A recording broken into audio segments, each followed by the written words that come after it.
Hello and welcome to the Vertical Bean Roundup of the Year, and our top games of the year. Yeah. Yeah.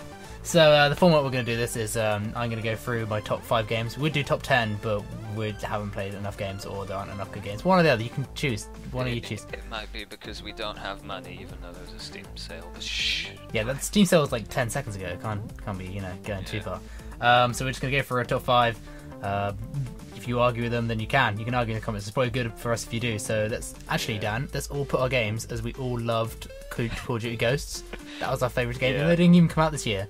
That was all our favourite games. Yeah, just Call of Duty Ghosts. The best definitive game of 2015. I loved the customization option where you get to build a house and become there. Exactly, Call of Duty Ghosts, game of the year. Anyway, apart from that, so we're just going to go through and then say shit and justify and all that fun, and you can enjoy it. The only prerequisites are they came out this year and we've played them. Yeah.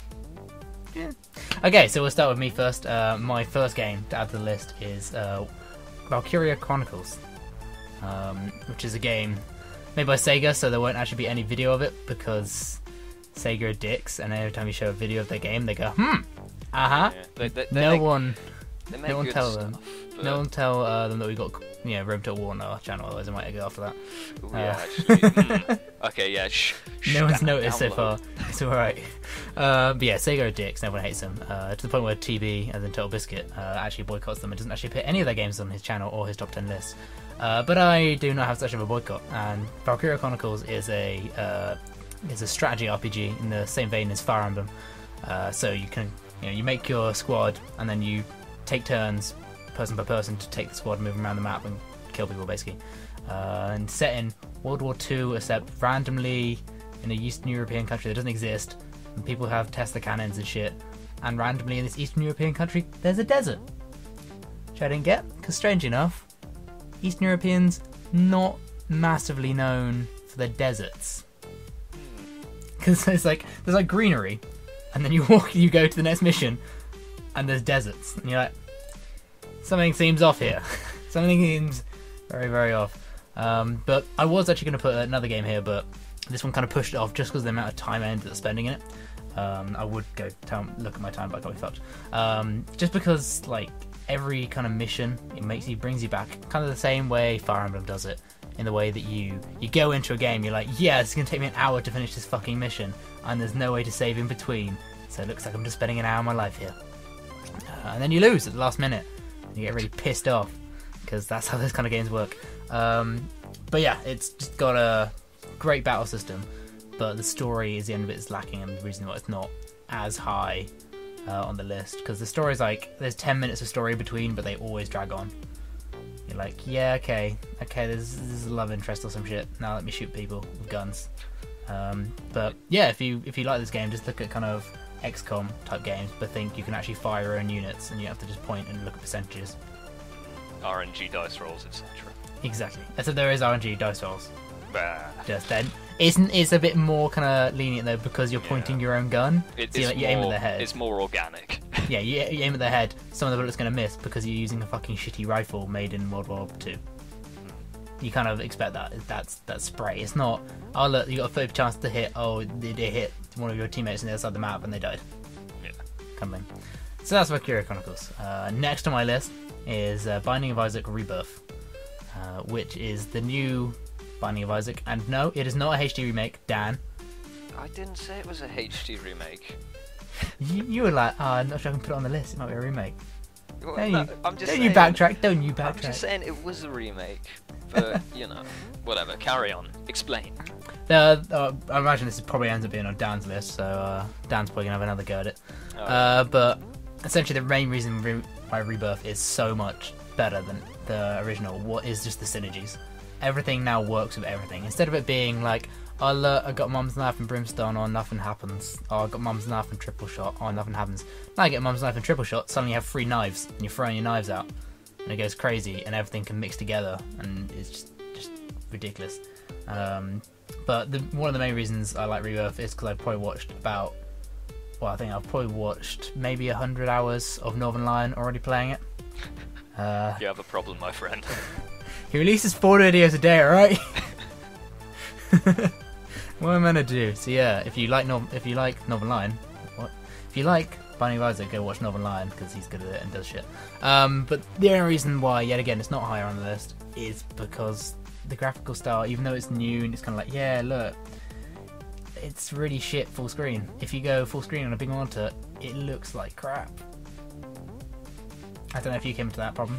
See, I think it looks good in some respects, but the point that I don't like about it, like, I think it's fine. I don't necessarily agree with you that it looks crap and big, but I don't like that they've changed the graphic style because it was kind of its own graphic style, sort of like how Castle Crashers and Battle Block Theatre looks like it does, because they've got the artist Dan Paladin who draws like that, and he's known for that, and it looks cool like that. It'd be kind of like changing Castle Crashers into an 8-bit Shovel Knight-esque looking game, and it'd be like, eh. Yeah, it's kind of weird, but it does grow on you after a while. Like, you play it for a while and you go, actually, this does now make sense, I can understand this, whatever. But it just do you play it full screen when you play it? Or do you have it in the little window? Because I have it in the little window. No, I have it full screen. Oh wow. Yeah. Brave man. brave man. I'm not sure my eyes could handle the pixels. All 10 of them. Anyway, is there anything else you want to say on that? Or should I move on? As far as it goes, I thought it was a pretty good remake, and calling it a remake's bad, basically, because it isn't a remake. It may as well be a new game. Yeah, and there's an expansion yeah, coming out pretty soon as well. They've made a lot of new things. Just buy it, get it. If you want the Binding of Isaac, buy Binding of Isaac Rebirth. Better. Or watch Northern Lion. if you really want to get addicted to a person's videos, yeah. He's a great man. Anyway, next game on my list is Hearthstone, which I can't even believe still actually even came out this year. I've been playing that game for about 2 years. I got into the beta, I was playing it for a long time, and then when Amos, I was like looking at games and trying to figure one out, and Amos was like, Hearthstone, and I was like, what? Yeah, what? Game actually came out this year. Like, I think I got beta access like somewhere near the end of last summer. Maybe even before that. I'm not sure. Don't know when beta started, so I kind of can't be asked to look it up. But I've probably put in at least 100 hours at least. I think I play this game more than you do. Yeah, definitely. Because I play the ranked as well as arena. So I do that. Once got to like 11 in ranked. Yeah. So good at the game. But this is actually the only proper casual game to appear on my list. Valkyria Chronicles kind of is casual because it's a bit more laid back, but it's more of a time investment thing. Yeah, it's like it's accessible. Yeah. Things don't and also last the only an free to hour. play game on my list as well. Oh yeah, true. Yeah, and free to play games generally are shit, so that'd be why. And Dota didn't come out this year. Otherwise that'd be all 5. But it's a great game to load up and play. Like, I will quite often listen to music or podcasts and then just go, I'll play a game of Hearthstone. And of course, from around my girlfriends, I haven't got my big PC, so it's Hearthstone time. Like I was around hers for New Year, and I just, when her parents and her were watching TV, sat there playing Hearthstone. Good old fun family time. Promotes good socialising skills right there. Yeah, that's why it's great. Because you can play, and then you can kind of lift your head up while it's the enemy turn and have a talk. I even play Hearthstone in lectures sometimes. Yeah, I was about to make that point. Someone was doing that next to me. I was just like, dude, you should play a Warlock Zoo deck. And it was just like, what the fuck's a Zoo deck? Yeah, I just play it in lectures, and they're like, oh, you even play on a game? I'm like, yeah, you just have to look when it's not my turn, so I'm just sitting there. But yeah, so Hearthstone's great. Like, we're model university students. How's a fucking programming lecture? Who cares? Anyway, yeah, good game, great.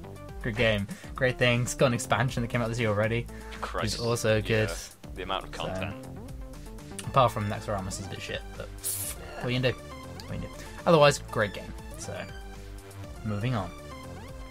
My second to top game, that's how you say it, right? Is Wolfenstein: The New Order, which is easily the best first-person shooter this year. Even though Titanfall was up there, which actually did come out this year, which, I think, didn't it? I'm pretty sure. Yeah, it's in living memory. It came soon. I think it's this year. But I was thinking about Titanfall as well, because Titanfall is actually a really good shooter. It's just it got very boring very quickly. I probably played about 20 hours of that game and gave up. Wolfenstein is just like, it's what all first-person shooters should be when they're single player. Like, you have an amazing soundtrack that's just like full of random like bits of metal and like full on like dramatic music with big pianos and big like orchestra ensembles. Levels are actually expansive and kind of let you do what you want. Like I went to this one where I was in the back of a like little truck, got out of the truck, and then this old man went, "Nazis, you kill Nazis," and I was like, I can do that. Yeah, that is something I can do. Got up and sneaked around this big like encampment, killing all the Nazis with a silenced pistol. And it's like, that's really cool. You actually get to go in different ways, and you can easily play the game multiple times and go completely different sides of the level and do completely different stuff. I imagine... Oops, sorry, carry on. Nah, go. Okay, I imagine it's one of those games that when you play it through, it's not like the same every time. It's obvious that you can replay other games and you'll have a different class or a different race and other bollocks, but you'll eventually run into a wall of the same thing and you'll just mash escape through it all. But this, I imagine, as you're saying, with like the levels being so different in each way, you could obviously play the game and only the main plot points would be the same, and you wouldn't run into that wall of same conversation, mash escape. Yeah, and that's why this is so great, because right near the beginning there's actually a choice which changes the whole game, which means I have to play the game fucking twice. So I gotta go back and actually do that, because basically you get to choose basically 2 different timelines, and then you go down each of them, and like the amount of stuff that would change thinking about it is a lot. Like I can only imagine like a lot of different things happen. I hope there's different levels. I'm not sure if there will be, but I hope you actually get to go to different places and do stuff like that, because that'd be really cool. I hope it's not just like, you know, a new paint. Yeah, if it's enough to warrant it to be like a new level, like it's a different route through a level, but it's different enough. Hopefully they don't just like put a level backwards like they do in a lot of games and just go, you're going for it a different way. Actually, that'd be kind of cool if like, so say there's one where you break into an asylum. It'd be kind of cool if you were in the asylum and then the guy breaks you out and you have to escape. Well, yeah, but That'd if be you cool. start in like the same fucking place and you're going for it exactly the way backwards, that's boring as crap. We'll see though. I'll have to get it. Anyway. I could probably Google it. No, I don't want to do it. I'll spoil myself by accident. It's also really fucking dark. Like, you go to concentration camps and stuff. You can't see things, there's no lighting. Yeah. I'm not even going to try and joke now that you've mentioned that. That's Oh bad. yeah, I think it was banned in Germany for a while, maybe still is, because it portrays Nazis as shits. Which I would have thought would be fine, but I don't know if they enjoy that or It's not. also probably got something to do with the whole you can't show the swastika in any media or anything in Germany. That's why the original Button stuff was like banned. But yeah, and there's a lot of dark like journal entries that you're just like, fucking hell. Well, I'm depressed now.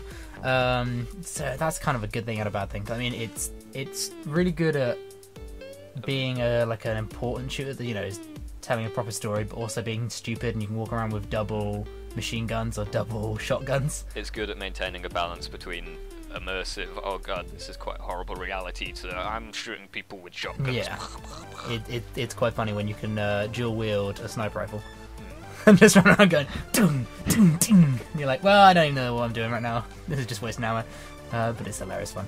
So yeah, game's great. Like easily one of the best games of the year, which is quite why Total Biscuit put it as his top game of the year. I can quite easily see why. Game is good. Would recommend. 8 out of 8. Great mate. Yeah, have you played Wolfenstein? Don't think you have you? No. You need to get on that. I might need to get on that train. It was on sale and you missed that. Trains. It was on sale for the same price as Dark Souls was on sale for. Oh right. So it was pretty cheap for a game that came out this year. Shit. Yeah, it was good. It'll probably go on sale again, hopefully. If it does, get it. Even then, it's still worth full price easily. Yeah. Anyway, next game. The top game. Drum roll, please. How do you simulate a drum roll? I know. There we go. Dragon Age Inquisition, which you could probably guess by the fact it's not on the rest of the list, to be honest. I'm a big RPG fan, like I've always been.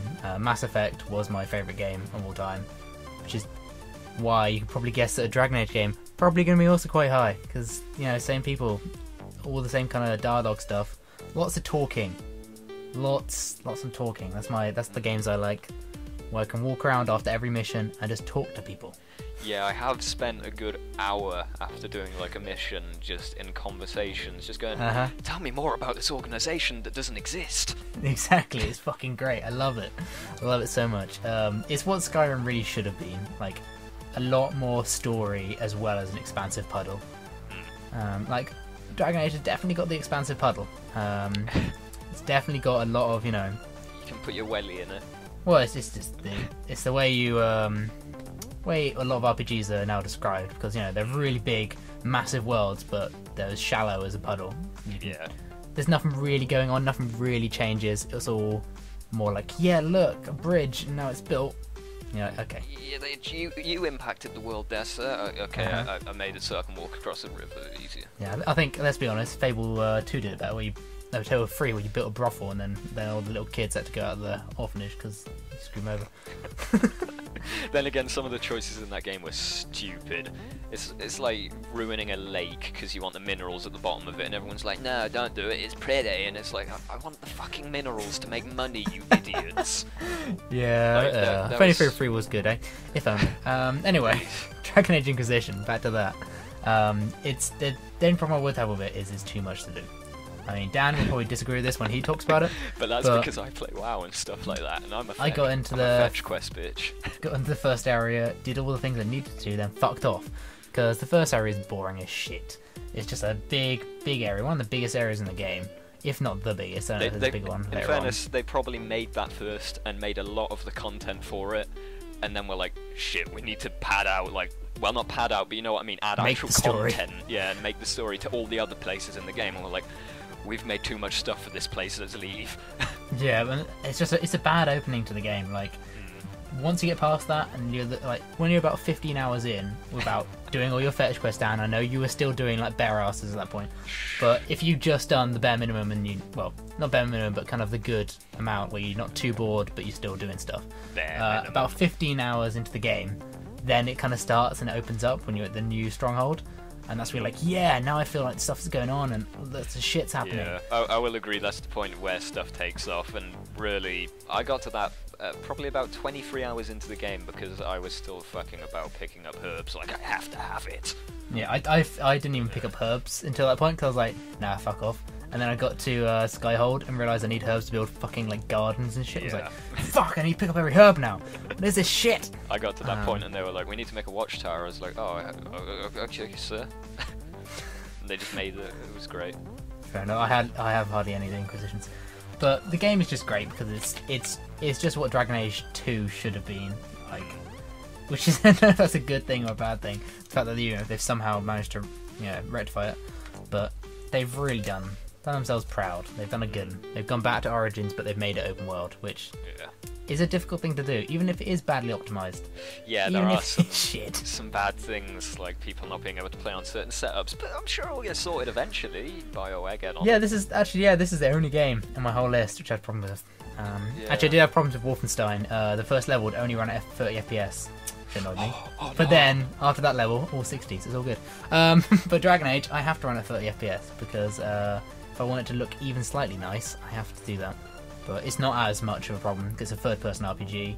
Yeah. I don't care as much. Like in a first-person shooter or like a fighting game, I want 60 FPS. So I kind of need that. Otherwise, it just feels janky and I don't like it. Because of where the camera is and stuff. But in that, and you need to be able to point a lot quicker with a gun, or you need to be able to punch things at the right time. But with Dragon Age, it's just like I'm talking most of the time, and that they're locked to 30 anyway. The conversations. Yeah. A lot of people are actually complaining when they're playing it at 60, and then they go to a conversation that's 30. They're like, "Oh God, I don't have that." I'm like, "Oh, it's the same." And you get to bang people. Oh, BioWare. Oh dear. And of course, Iron Ball has those giant nipples, which has become a meme. you can just stare at them. They're like plates. Yeah. Oh, have you done the scene where you hit him? No. Oh, there's a scene where you hit Iron Ball. Spoilers. With like a stick because he's sparring and he's like, oh, I need to feel pain, so then I won't feel pain in battle. And you're like, and one of the options is, I bet you like it rough. Wow. Oh dear. So yeah, Dragon Age Inquisition, best wife abuse simulator. I don't know. Or something similar. All in all, it's a great game and should be played by everyone. Enjoy it. I'd also like to make a quick honourable mention of Metal Gear Rising, which was going to be on my list, but I think Valkyria Chronicles ends up beating it. But even if you don't even play the game, go on YouTube and look at the soundtrack, because it's seriously the best soundtrack you'll ever hear in a game. It's fucking amazing. I have bought it, but I haven't installed it, and I won't be until I'm home again, because issues with internet and stuff, but I bought it for £3. Yep, so did I. But it's just the soundtrack is amazing. It's so full on, like, really kind of pumping rock. You'd expect to see in kind of like a fighting game or some kind of like anime where they're fucking killing God or something. And it is as stupid as that. It's really fucking dumb. Like the first boss is a dog with chainsaws for a tail, and you're like, okay. I see where we are. I see where we stand here. And it's just hilarious and great. But the main reason why I didn't really want to put it on the list is because it's one of those games I don't want to play. Like, I want to, but I have this kind of like, I don't want to play it because I'm not very good at it. It's like, it's really fucking, tense when I have to try and beat a boss, and I'm just like, You want to play games to have fun, not to stress. Yeah, basically, it's like, at this point, you don't want that's to why Valkyria Chronicles ended up being the better game for me, because I had both games at the same time, and I had the option of either going Valkyria Chronicles or Metal Gear Rising. And I was like, Metal Gear Rising is really cool and really fun, but it's really fucking stressful. Well, Valkyria Chronicles is like, take my time, gonna move my troop there, gonna line up the shot. I killed someone, yes. So that's why. Anyway. Thank you for listening to my top 10, top 5. Numbers. There's 10 if you count them twice. Yeah. And stay tuned for Dan's top 5. Indeed. Coming soon. To your room, wherever the hell your PC is. Now fuck off. Bye bye.